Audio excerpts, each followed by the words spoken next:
দেশের ক্রীড়াঙ্গনে এক ক্রান্তিকালীন মুহূর্ত বিদ্যমান। একদিকে বিশ্বকাপ না খেলার পর দোলাচলে দেশের ক্রিকেট, অপরদিকে প্রবাসী তারকাদের আসা যাওয়ার মাঝে ফুটবল নিয়েও আছে সন্দেহ।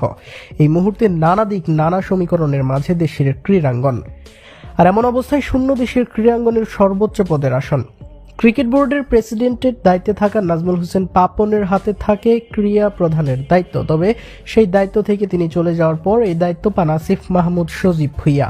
অন্তর্বর্তী সরকারের নির্বাচনের আগে পদত্যাগ করেন আসিফ। সে থেকেই শূন্য অবস্থায় আছে ক্রীড়া প্রধানের পদ। নতুন মন্ত্রণালয়কে ঘিরে আবারও কারো কাছে আসবে দায়িত্ব, সেটাই অনেকটা অনুমেয়। সেখানে আলোচনায় 3 নাম।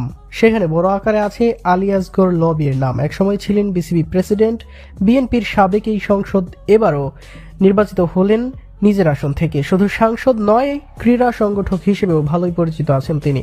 এর বাইরে সাবেক ক্রীড়া সভাপতি ও জিয়া পরিবারের সদস্য আরাফাত রহমান কুকুর সাথে ছিল তার ভালো সখ্যতা, যে কারণে অনেকেই মনে করছেন ক্রীড়া পরিচালনার দায়িত্বে অনেকটা এগিয়ে আছেন লবি।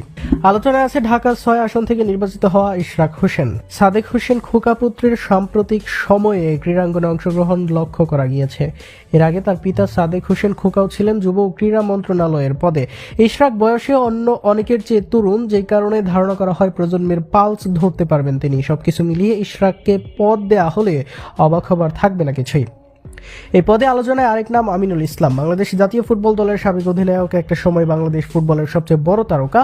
অবসর নেয়ার পর দীর্ঘদিন ছিলেন রাজনীতির মাঠে। দলের দুঃসময়ে পাশে থেকেছেন। ক্রীড়াঙ্গনের লোক আমিনুল, জনপ্রিয়তাও আছে বেশ, তাই তিনিও আছেন অগ্রাধিকারের তালিকায়। তবে সংসদ নির্বাচিত না হওয়ায় এই পদটি নিয়ে আছে ধোঁয়াশা। এরপর তার প্রোফাইল তাকে অগ্রাধিকারে রাখে। সব মিলিয়ে এই 3-এর মাঝে হবে ত্রিমুখী লড়াই। আপাতত সম্ভাবনাময়ী হিসেবে আছে এই নামগুলো। এবার দেখা যাক এদের মাঝে কার হাতে উঠে দায়িত্ব, নাকি এর বাইরে থেকে কেউ এসে ধরবেন এই গুরুত্বপূর্ণ পদের হাল।